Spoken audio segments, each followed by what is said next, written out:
নমস্কার, আমার নাম প্রতিম মণ্ডল। গল্প সময় প্রতিমের সঙ্গে আপনাকে স্বাগত। আজকের গল্প হারানো ডায়েরি। শহরের ব্যস্ত মোড়ে শুভ্র ছোট্ট বইয়ের দোকান। বই পড়া নেশা থেকেই এই ব্যবসা শুরু করেছিল সে। সারাদিন বইয়ের মাঝে কাটানোই যেন তার জীবনের সবচেয়ে শান্তির মুহূর্ত। দোকানের পুরনো বইগুলো গোছানো তার অন্যতম ভালো লাগার কাজ ছিল। একদিন পুরনো বইয়ের স্তূপ থেকে ধুলো জমা একটি ডায়েরি পেল শুভ্র মনে ভাবল, এটা কার ডায়েরি কে জানে। পুরানো দেখাচ্ছে, হয়তো কারো ব্যক্তিগত লেখা। ডায়েরির প্রথম পাতায় শুভ্র পড়ছে, এই ডায়েরির মালিক যদি কখনো এটি ফিরে পান তবে দয়া করে 25 শান্তি লেন, কলকাতায় চলে আসবেন। শুভ্র কৌতূহল বাড়ল। সে ধীরে ধীরে পাতা উল্টালো। একদম গোড়ার দিকে লেখা তারিখ দেখে বোঝা গেল এটি প্রায় 30 বছর আগের।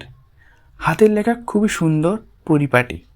এক তরুণীর জীবন, স্বপ্ন, একাকিত্ব আর এক হারানো ভালোবাসার কথা পাতায় পাতায় ছড়িয়ে রয়েছে।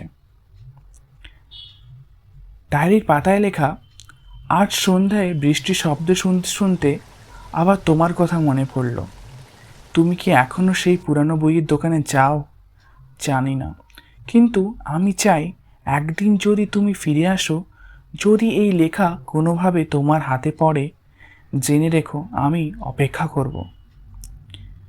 শুভ্র একবার দোকানের জানলার বাইরে তাকালো। সন্ধে নামছে, হালকা বৃষ্টি শুরু হয়েছে। তার বুকের মধ্যে যেন একটা অদ্ভুত অনুভূতি খেলে গেল। কে এই নারী? তার হারানো ভালোবাসা কে? আর সে কি আজও অপেক্ষা করছে? পরদিন সে ঠিকানাটাকে খুঁজতে বেরিয়ে এলো। শান্তি লেনের ঠিকানায় পৌঁছাতে বেশি সময় লাগলো না শুভ্রর।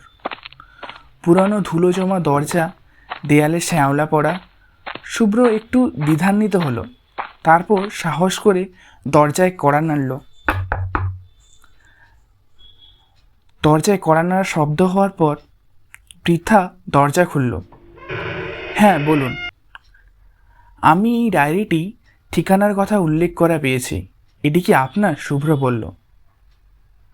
বৃদ্ধা ডায়েরিটিকে হাতে নিয়ে থমকে গেলেন। তার চোখে জল চিকচিক করতে লাগলো।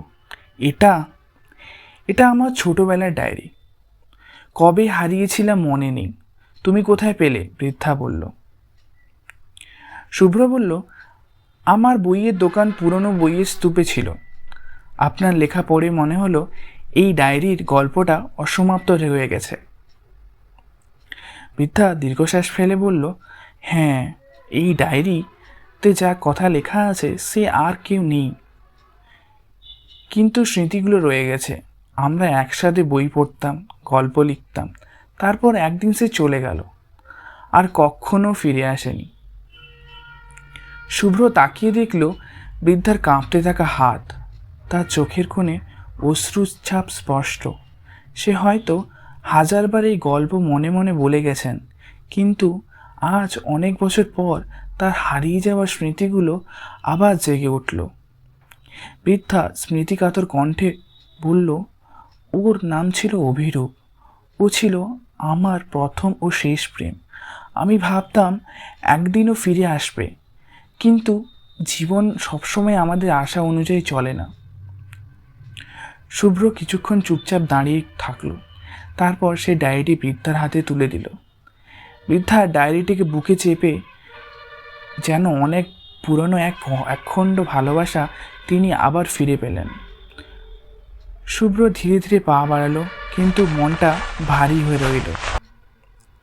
কিন্তু গল্প যে শেষ হয় না, তা কেবল সময়ের বুকে লেখা থেকে যায়। ধন্যবাদ। গল্পটি ভালো লাগলে চ্যানেলটিকে অবশ্যই সাবস্ক্রাইব করবেন, গল্পটিকে লাইক করবেন এবং শেয়ার করবেন।